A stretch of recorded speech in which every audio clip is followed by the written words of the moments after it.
యుద్ధం అనగానే మనకు గుర్తొచ్చేది విధ్వంసం, హింస కదా. కాని దాని వెనుక అంతకు మించి ఏదైనా ఉందా?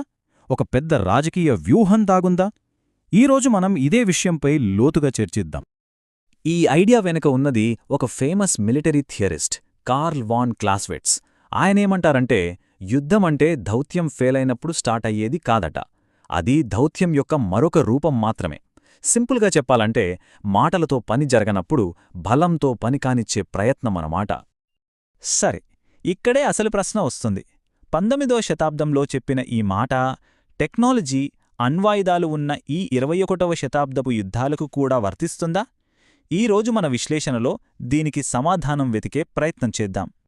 ఓకే, ముందుగా అసలు క్లాజ్విట్జ్ సూత్రం ఏంటో చూద్దాం. ఆయనసలు ఉద్దేశమేంటి? క్లాజ్విట్జ్ ప్రకారం యుద్ధమంటే అడ్డదిడ్డంగా జరిగే హింస కాదు, దానికి ఖచ్చితంగా ఒక పొలిటికల్ గోలుంటుంది. చర్చలు విఫలమైనప్పుడు దేశాలు తమ రాజకీయ లక్ష్యాలను సాధించడానికి వాడే ఒక పక్కా ప్లాన్డ్ టూల్, అంతే. సరే, ఇంత పాత సిద్ధాంతం ఇప్పటికీ వర్తిస్తుందా? ఈ ఆధునిక ప్రపంచంలో దీనికి ఏమైనా ఆధారాలున్నాయా? ఒకసారి చూద్దాం. 2 ముఖ్యమైన కారణాలు కనిపిస్తున్నాయి. ఫస్ట్, ఇప్పటికీ యుద్ధాలు చాలా వరకు రాజకీయ లక్ష్యాల కోసమే జరుగుతున్నాయి. భూభాగం కావచ్చు, అధికారం కావచ్చు, లేదా జియోపొలిటికల్ డామినెన్స్ కావచ్చు. సెకండ్, దేశాలు తమ మిలిటరీ పవర్ను ఒక బేరమాడే అస్త్రంగా వాడుకుంటున్నాయి. అంటే నెగోషియేషన్ టేబుల్ దగ్గర తమ మాట చెల్లుబాటు కావడానికి సైనిక శక్తిని ఒక ప్రెషర్ టాక్టిక్గా ఉపయోగిస్తున్నాయి.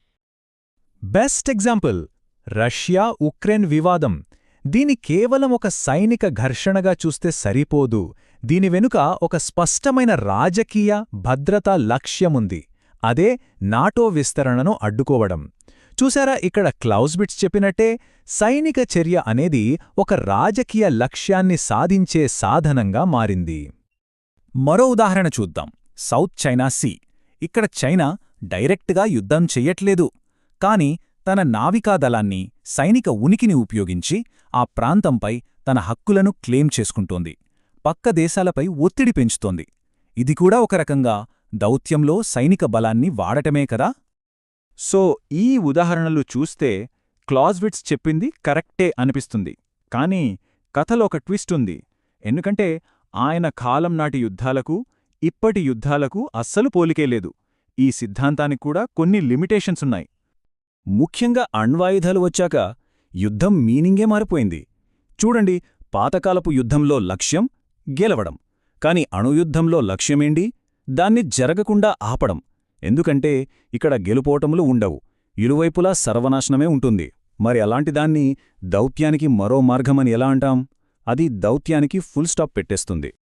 అంతేకాదండోయ్, ఇప్పుడు యుద్ధభూమి కూడా మారిపోయింది. కత్తులు, తుపాకులే కాదు, ఇప్పుడు యుద్ధం డిజిటల్గా కూడా జరుగుతోంది. సైబర్ దాడులతో ఒక దేశం ఇన్ఫ్రాస్ట్రక్చర్నే కూల్చేస్తున్నారు. ఆర్థిక ఆంక్షలతో దేశ ఆర్థిక వ్యవస్థను దెబ్బతీస్తున్నారు. వీటితో పాటు టెర్రరిస్ట్ గ్రూపుల్లాంటి నాన్ స్టేట్ యాక్టర్స్తో జరిగే యుద్ధాలు. వీటికి క్లాజ్విట్జ్ చెప్పినట్టు స్పష్టమైన రాజకీయ లక్ష్యాలుంటాయని చెప్పలేం. ఇప్పుడు మన ముందు 2 వాదనలున్నాయి. మరి వీటన్నింటినీ కలిపి చూస్తే మనం ఏ ముడికి రాగలం? ఈ పాత సిద్ధాంతాన్ని, ఈ కొత్త వాస్తవాలను ఎలా బ్యాలెన్స్ చేయాలి? ఒకసారి గమనిస్తే యుద్ధ పద్ధతులు మారిపోయాయి. సాంప్రదాయ సైన్యం నుండి సైబర్, ఆర్థిక, అణు బెదిరింపుల వరకు అందులో పాల్గొనేవాళ్లు కూడా మారిపోయారు. కేవలం దేశాలే కాదు, ఇప్పుడు రాజ్యేతర శక్తులు కూడా ఉన్నాయి. ఇక పర్యవసానాలు కేవలం రాజకీయ లక్ష్యాలు సాధించడం కాదు, మొత్తం మానవాళికే ముప్పు వాటిల్లే ప్రమాదం ఉంది. అంటే క్లాజ్విట్జ్ సూత్రం ఒక బేస్ మాత్రమే, కాని దానిమీద కట్టిన ఇప్పటి రియాలిటీ చాలా కాంప్లెక్స్గా ఉంది. కాబట్టి మనం గుర్తుంచుకోవలసిన ముఖ్య విషయం ఇదే. ఒక యుద్ధం ఎందుకు జరుగుతుందో అర్థం చేసుకోవడానికి క్లాజ్విట్జ్ ఐడియా మనకు హెల్ప్ చేస్తుంది. కాని ఆ యుద్ధం ఎలా జరుగుతోంది, దాని స్వరూపం ఏంటి అనే విషయాలు మాత్రం పూర్తిగా నాటకీయంగా మారిపోయాయి. అది కేవలం దౌత్యానికి మరో మార్గం అనే మాట కంటే చాలా పెద్దది. చివరగా ఒక్కసారి ఆలోచించండి. యుద్ధం నిర్వచనమే ఇంతగా మారుతున్నప్పుడు దాన్ని నివారించాల్సిన దౌత్యం కూడా మారాల్సిన అవసరం లేదా? దాని పద్ధతులు కూడా కొత్త కాలానికి తగ్గట్టు మారాలా?